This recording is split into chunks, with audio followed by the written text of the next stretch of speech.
सबसे भारी rocket GSLV MK3 की लॉन्चिंग हो, या स्वदेशी तकनीक से निर्मित नेविगेशन सैटेलाइट IRNSS की लॉन्चिंग।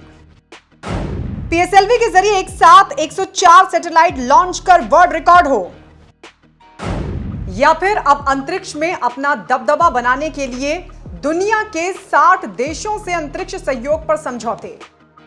भारत को अंतरिक्ष में सुपर पावर बनने से अब कोई नहीं रोक सकता। धरती पर विश्व गुरु बनने की राह पर चल रहे हमारे हिंदुस्तान ने अब अंतरिक्ष में भी महाशक्ति बनने की राह पर अपना कदम बढ़ा दिया है। बहुत जल्द हम अंतरिक्ष में भी अपना दबदबा कायम कर लेंगे। हौसला है हमारे हिंदुस्तान का, ये जज्बा है हमारे वैज्ञानिकों का, जो आज अंतरिक्ष में भी हमने कई इतिहास रच दिए हैं। पिछले कुछ सालों में कई बड़ी उपलब्धि देश के नाम रही है। इसमें कोई दो राय नहीं कि आज दुनिया के कई विकसित देशों की नजर अंतरिक्ष पर है। कोशिश यही कि कौन अंतरिक्ष में अपना दबदबा बना पाता है, कौन अंतरिक्ष में अपनी सत्ता काबिज करता है। लेकिन इस मुकाबले में भारत लगातार मजबूती से आगे बढ़ रहा है और इसी कड़ी में भारत सरकार ने दुनिया के 60 देशों से अंतरिक्ष सहयोग पर समझौते किए हैं। भारत, रूस, अमेरिका, फ्रांस, जापान, इजराइल की अंतरिक्ष एजेंसी के साथ मिलकर अंतरिक्ष विज्ञान और तकनीकी के कई बड़ी परियोजनाओं पर काम कर रहा है। अंतरिक्ष विभाग की साल 2021-22 की वार्षिक रिपोर्ट के मुताबिक भारत ने अभी तक 60 देशों और 5 बहुराष्ट्रीय निकायों के साथ अंतरिक्ष सहयोग संबंधी समझौते किए हैं। आइए बताते हैं आपको दुनिया के कई देशों के साथ किन किन कार्यक्रमों पर इसरो काम कर रहा है।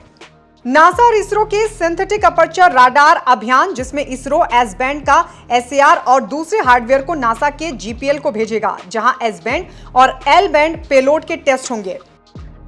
वहीं भारत मानव अंतरिक्ष उड़ान कार्यक्रम गगनयान अभियान में रूस का सहयोग ले रहा है। इसरो और रूसी एकेडमी ऑफ साइंसेज भी अंतरिक्ष शोध में एक दूसरे का सहयोग कर रहे हैं।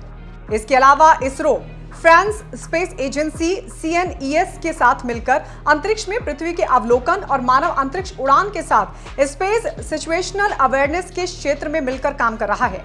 इसरो फ्रेंच गुयाना में अपना एक ग्राउंड स्टेशन बनाने की तैयारी कर रहा है। जापान की स्पेस एजेंसी JAXA और इसरो चंद्रमा के अन्वेषण, सैटेलाइट नेविगेशन और पृथ्वी के अवलोकन पर काम कर रहे हैं। दोनों Indo Japan lunar polar exploration अभियान के पहले चरण का अध्ययन कर रहे हैं। इसरो यूरोपीय स्पेस एजेंसी के साथ मिलकर चंद्रयान 3, आदित्य L1 जैसे कई भारतीय अभियानों के लिए नेटवर्क और संक्रियाओं में सहयोग पर काम कर रहा है।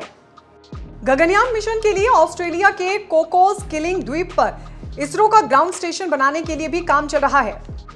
वहीं इजराइल की स्पेस एजेंसी के साथ इलेक्ट्रिक प्रपल्शन सिस्टम को इसरो के छोटे सैटेलाइट के साथ भेजने पर भी बातचीत चल रही है। पिछले 2 सालों में कोविड की वजह से भारत के प्रमुख अभियान चंद्रयान 3, गगनयान और आदित्य L1 टलते आ रहे थे। चंद्रयान 3 में चंद्रमा पर रोवर और लैंडर चंद्रमा की सतह पर उतारा जाएगा। गगनयान भारत का पहला मानवीय अंतरिक्ष अभियान।